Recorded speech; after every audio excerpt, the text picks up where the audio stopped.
There is a media house which is about to shut down. We sat down, we strategized, and then they ended up shifting their game plan. Instead of heavily focusing on websites and YouTube, which they still do, but how can you bring that content from YouTube and every day send it through Telegram for your viewers to see? Okay?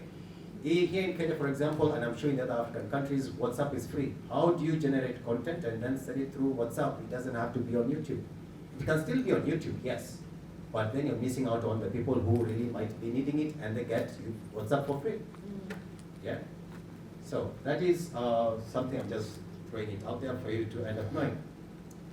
So there is now there's what you had already mentioned about monitoring trends, which is important. I've already talked about the furniture place. Is the person is not monitoring that, oh, by the way, I sold 10 chairs, but it seems I've sold 300 stools. But the person is so keen to keep on selling chairs. That doesn't work well. Hence, collecting data helps.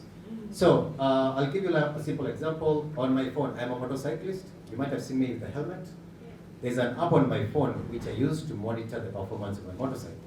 I put the fuel, the price, and it also measures the mileage.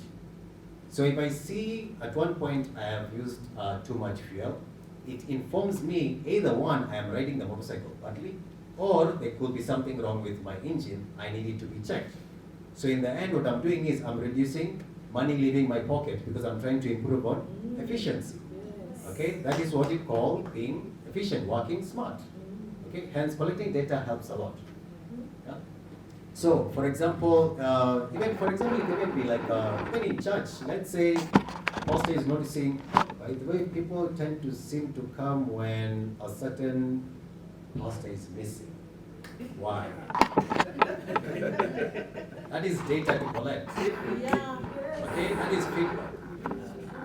Okay, collect that, and then that person should be open enough, pastor should be open enough to understand there is something I say. Then send a feedback form. Why do you prefer this one over this one? Okay, take it well. Okay, it's not personal. Like how in mafia movies how they say, it's business. It's not personal. Yes. Okay. Now, there is the issue of those two are as I mentioned, monitoring performance and trends. Then there is also obviously the aftercare support.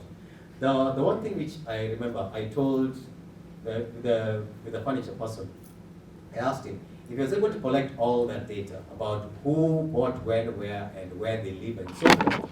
If he can just call them and check them. By the way, how is your table doing?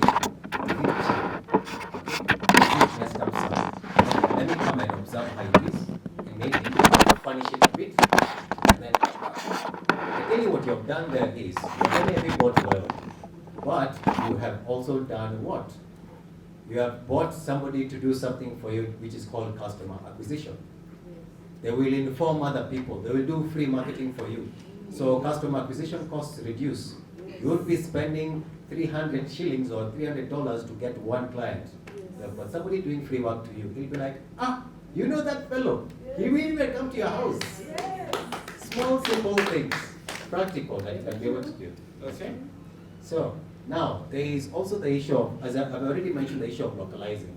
And localizing is important. I've already mentioned about be proud of who you are and so forth. And never, never, never underestimate the people. Okay? Or even like look at them in a different way. Now, how many of you are wearing, I can see people are wearing colorful clothes. This, what do you call this? Kitenge. It's kitenge. Now, do you know where it came from? Original. People say it's African, but is it really African? Okay, now, do you remember the books he said you should go and...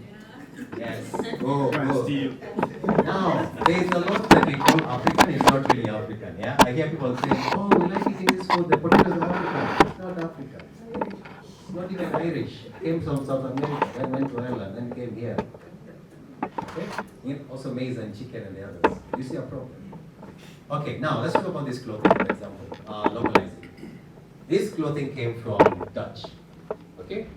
There was a mismatched pattern of the clothing, and the Dutch didn't like it. They were like, us really like rain, making clothes. It wasn't popular, so they went to dump it in West Africa. But when it arrived, then they're thinking they're just dumping it to forget. It became popular. Okay? They owned it, took it, sold it, branded it. Now it's a popular thing. Okay? Try to see what will work with the different segments of people. Don't try to push something from another place to another people. Okay? It might work different. Okay? So remember the data which he mentioned, collect that data, what works for these people, it could be different from the others. Okay? So even during my trainings, because I do train in very diverse environments, I end up knowing how to start engaging. So I might end up going to a group, like where you mentioned about when being around Muslims, Hindus, and the way, and so forth. So my group of place, I'm like, hey, salam alaikum, and they welcome me totally. Now I blend in. And then what I'm trying to tell them and educate them, they listen. Okay? If you go there and tell them, no, Lamborghini is good for you. No, it is good. They'll be, wow, they'll tell you good, and then they'll just disappear. Okay? So make it relevant for them too. Okay? So that is also part of this decentralization, why it kind of helps. When you end up now systematizing your things, you end up now decentralizing. You don't need now to keep on asking how many sales have you made. Okay? You already can see you've already made X amount of sales. Okay? You can also be